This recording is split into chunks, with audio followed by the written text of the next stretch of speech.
Hey everyone, welcome back to Healthy Home Mama. Amy here, and today I have a video for you on eating real food to maximize your health and your well-being for yourself and your family.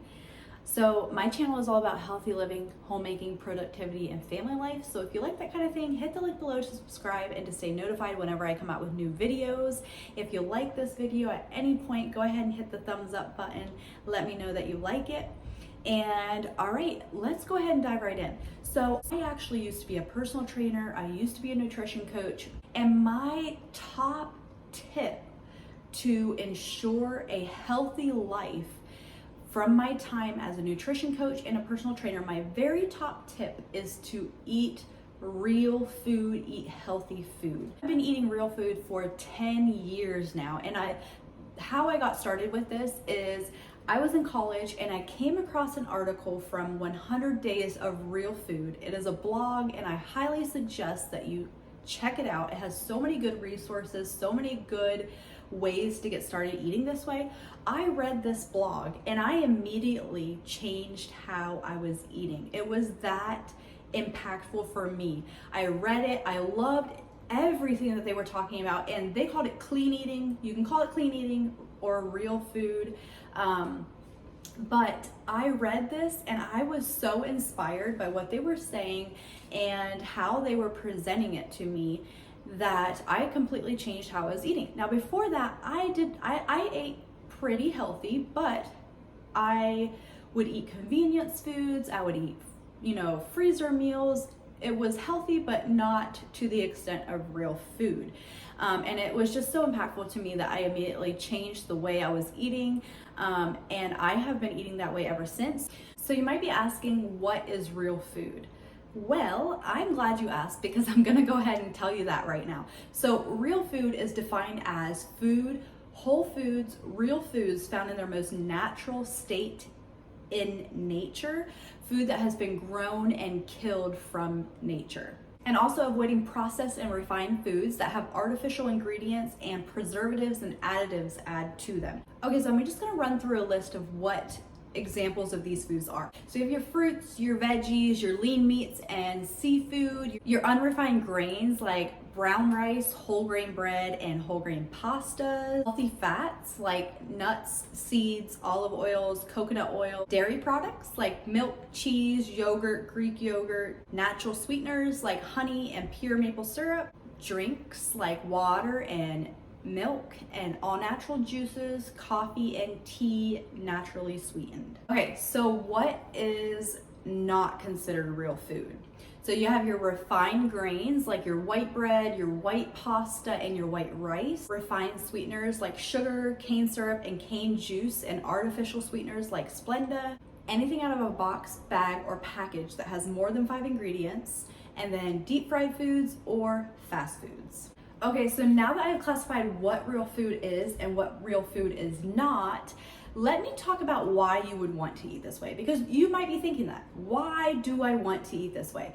Okay, so why I wanted to start eating this way is because of the long-term health benefits. So yes, there's health benefits here and now. Your body feels great, you're not unhealthy, you're not sick, you're not overweight. All of those are true now, but then there's also the long-term health benefits that you will experience throughout your lifetime if you're eating this way. And me and Nathan have talked about this in the past, and we talk about this a lot. The fact that we want to, as grandparents, in our old age, we want to be able to feel good. We want to be able to get around with our grandkids. We want to be able to move without pain. And all of these things are possible if we are taking care of our bodies right now. So 4 of the top 10 chronic diseases can also be traced directly to the industrialization of our food. There are so many diseases out there right now. So many people on pills, on just these quick fixes to help with whatever we're dealing with. When in reality, all of these things could be, in essence, helped by the food that we're eating and putting into our bodies. I don't want to get to that point. I don't want my family to get to that point of needing to have medication and all of this stuff. I'm gonna be giving my family the best chance at not developing these diseases and living a life of fullness, of abundance, of feeling good, of health, of energy. Another reason I chose to eat this way is because I want to reduce my healthcare costs in the future. So this is related to what I was talking about as, you know, when I get old, I want to be able to move around and I don't want to have to take medication for all of these things. I want to also reduce the healthcare costs that will come with that whenever I do age. And it might be more expensive now to buy these things, but you know, that's okay for me if I can offset those healthcare costs later in the future. And then you have the food industry. So the food industry adds so much extra sugar, salt, and oil to our food that we don't need. And it's to get the food to taste good and get us to want more of it and to make it addicting. And it works, it really works, but I don't want to be putting that stuff into my body. You know, most of us are eating 3+ times a day. If we are putting those foods into our bodies that many times a day, I don't want to do that. I don't want to put this stuff into my body that many times a day. Things that aren't good for me, things that have been made in a lab, chemicals that have been added to my food. I don't want to keep putting that into my body that many times a day, day after day after day. Now, I'm not saying I eat this way 100% of the time and I never have, you know, sugar. I never have too much salt. I never have junk food and drive-through food. I'm not saying that. I eat that in moderation, but I didn't want to live my life with putting all of this stuff into my body day after day if I don't even know what the long-term effects of that are, which we do know the long-term effects. You know, we see all of these diseases popping up and they're directly related to these foods that have come up. But I just don't want to put that stuff into my body throughout the day and, you know, risk all of these diseases and things that come with that. And then, you know, along with that, I think of like how God created our bodies and what he intended for us to eat.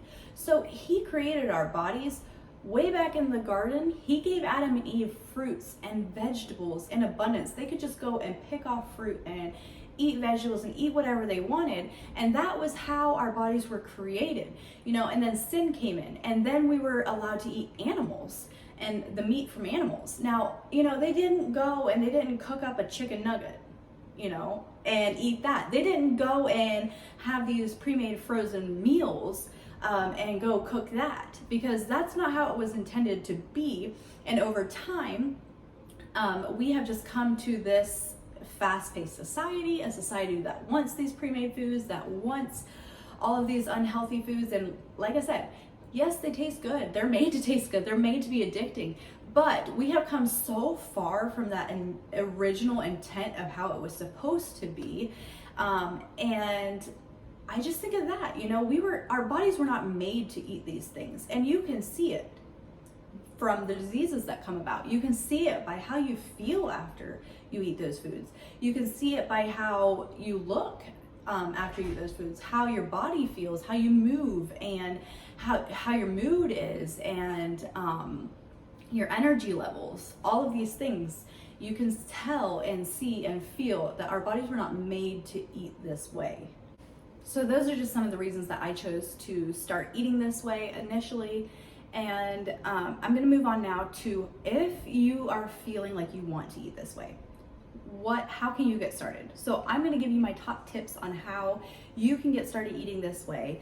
And the very first one is to gain knowledge in this area. Read books, watch more YouTube videos, just gain knowledge on how to eat healthy for your body, on how to eat real food. If you have the knowledge, then you're gonna know how to implement this into your life. You're gonna feel more equipped. I think a lot of times if we don't know how to do something, we just keep putting it off. Like, I'm sure most of us want to feel good, to look good, and to be healthy, but it does feel very confusing. There's just so much out there about what is healthy and what is not, and I think it can get super confusing. And so if you're just giving yourself that knowledge, it will empower you to start that process. Another tip I have is to limit the amount of time that you're eating out at a restaurant. So personally, we only eat out like 2 times a month.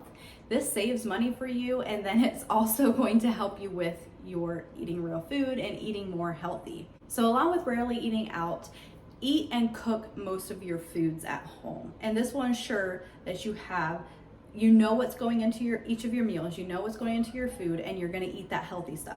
And then another thing is, if you have a craving for a sweet or a deep fried food or something like that, I would encourage you to make that at home. If you are making a cake from scratch at home, if you are making French fries in your air fryer or in the oven at your house, that is going to be so much healthier for you and better for you than if you were to go out and buy that cake already made or to buy those French fries from a fast food place. And then you're also going to eat less of it. If every time you have that craving, you're having to make it at home, you're not going to want that as often. So that's a really helpful tip to keep in mind. So the next tip is to read your ingredient list on your food. I mentioned earlier that real food is anything that has 5 ingredients or less. So it's super important to read your ingredient list to know exactly what it is that's in your food. If you can't pronounce it, it's probably not good for you. If it has more than 5 ingredients, it's probably not that good for you. Okay, I'm gonna compare for you guys 2 different types of peanut butter and 2 different kinds of bread. So first one is the Jif brand of peanut butter, the natural peanut butter. Let me read to you what is in the ingredients. So you have peanuts, sugar, palm oil, salt, and molasses. Seems like a lot for peanut butter. Okay, let me read to you what is in the peanut butter that I buy. So this is Smucker's natural peanut butter, peanuts, and salt. That's all that's in this peanut butter. That's all that you need in peanut butter. So next one, bread. This is the Wonder white bread. Unbleached enriched flour, water, high fructose corn syrup, yeast, calcium carbonate, soybean oil, wheat gluten, and then a ton of other ingredients that I could not even pronounce if I wanted to. And let me read to you this is the bread that I buy. Knock your sprouts off. This is from Aldi. And this is what's in this bread. So you have sprouted whole grains. You have wheat berries, quinoa, millet, whole oats, barley, rye berries, water, wheat gluten, cracked wheat, agave syrup, oat fiber, and then whole wheat flour, cultured wheat flour, salt, molasses, sunflower oil. I could read all those ingredients. I know what all of those ingredients are. So that just goes to show you to read your ingredient list is super important. There is so much more in the foods that we're eating than we realize. Before I started eating this way, I never read ingredients. And so I was so shocked when I started going through the grocery store and looking at the ingredients on the food that I was buying. And I quickly had to change, what kinds of food I was buying, what brands I was buying, just based off of what was in the food. And I would have never even guessed what was in that food. And there's so many hidden sugars. I'm actually gonna read you a list of these sugars. So there's 56 different names for sugar on your ingredient list. So when you're reading through and you think something that might not have sugar in it, it might be hidden by a different name. Let me read some of these to you. So there's dextrose, fructose, galactose, lactose, maltose, sucrose, corn syrup or high fructose corn syrup, brown rice syrup, dextrin, and like I said, there's 56 different ones. That's just a few of them. But there's so many hidden sugars in food that we may not even realize, And the top places that you can find these usually are in sauces, salad dressings, granola bars, a lot of the pre-made foods. And then I would also say to beware of food that is marked as healthy. So a lot of times, if something is truly healthy, most people know what healthy is. So it doesn't need to scream at you on the labeling that it's healthy. If there's something that you're buying that is saying, all of these health terms on it and it's trying to scream at you that it is healthy for you, I would double check that and read that ingredient list just to make sure. And like I mentioned earlier, I don't eat this way all of the time. I think that's kind of silly to expect to eat this way all of the time. So I would recommend an 80-20 rule. So eating this way 80% of the time and then allowing the other 20% to be these, eating out at a restaurant or maybe going through Chick-fil-A or something like that. 20% of the time, allowing yourself these other foods that may not be classified as real food, and then 80% of the time sticking to that real food lifestyle. And then another tip, like I said just now, lifestyle.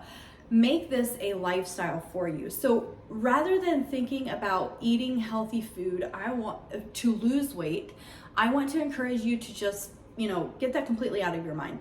I used to, before I ate this way, I would go on like extremely strict healthy diets, eating like minimal healthy food just to lose weight when I was in college. And once I started eating this way, I ate this way for health benefits. I ate this way for how I felt, for how my clothes felt, for how I looked, for how I moved. You feel so good. Your body feels so good. And so I ate that way for those reasons, and I didn't eat this way to try to lose weight. Losing weight will come, but if that is your motivation, then you will fall off that bandwagon and you'll just go right back to what you're used to and what you like. Another tip is just to get started. Once you're started in eating this way long enough, your tastes and your preferences will change. So more often than not, the unhealthy way to cook something, like for example, if I'm making an Alfredo sauce, I'm finding a recipe from Pinterest and I'm making that healthy. And if you're gonna go out at Olive Garden and eat this Alfredo sauce, it is gonna taste so much better than if I'm using that healthy recipe from Pinterest. But that's not really the point. The point is to limit all of this and then eat this. So like not every meal is going to just like knock our socks off and be so good like we're eating at Olive Garden or something.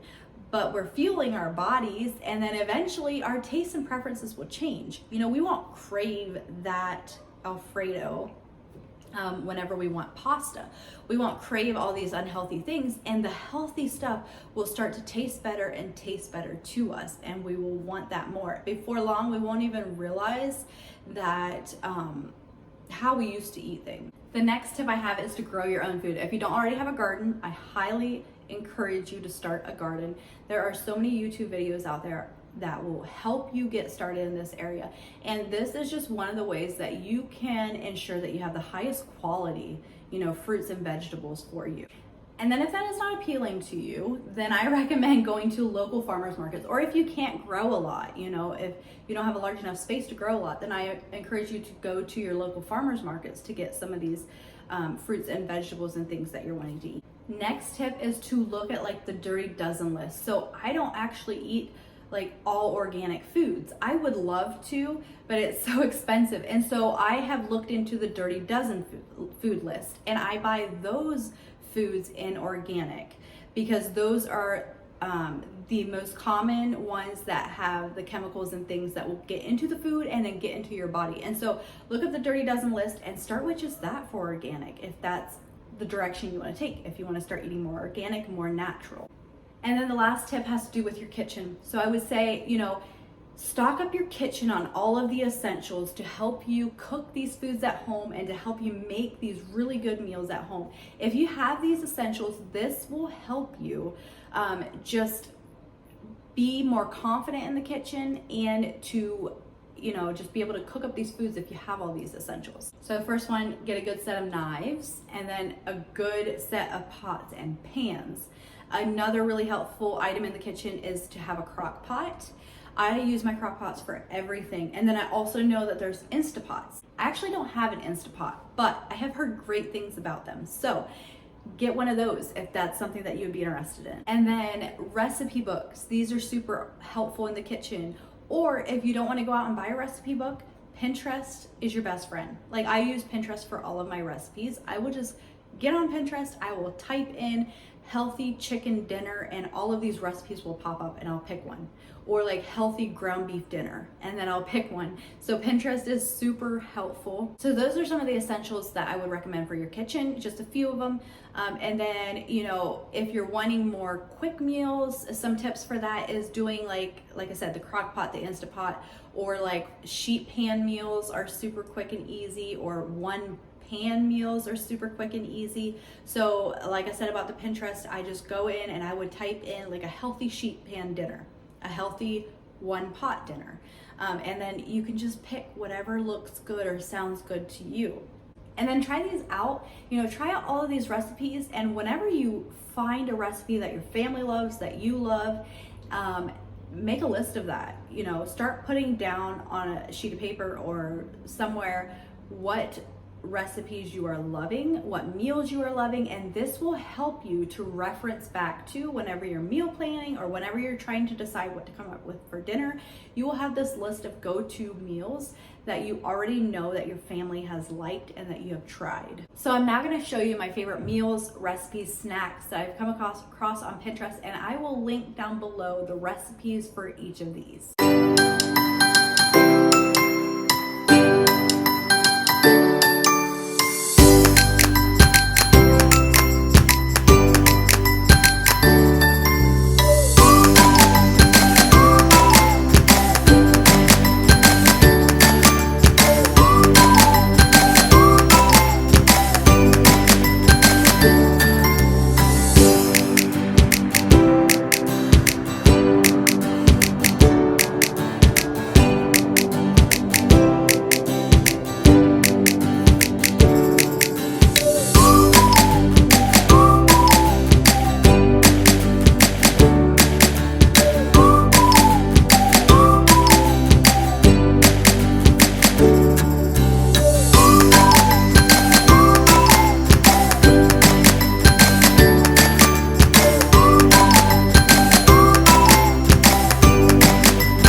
That's it. That is how you can start eating real food, why you would even want to eat that way, the benefits for you, and then some tips on how to get started. I hope you enjoyed this video. Let me know down in the comments if you have any questions. You know, what questions came up as you were watching this video? What did I not cover that maybe you are still unsure about? Let me know down in the comments, because I would love to read through those and answer those, and you know, maybe I'll make a future video on something that you comment about. All right, well, I'm so glad you guys were here today watching this, and if you like it, if you found this helpful for you in any way, give it a thumbs up, and like I said, leave me a comment down below. Bye.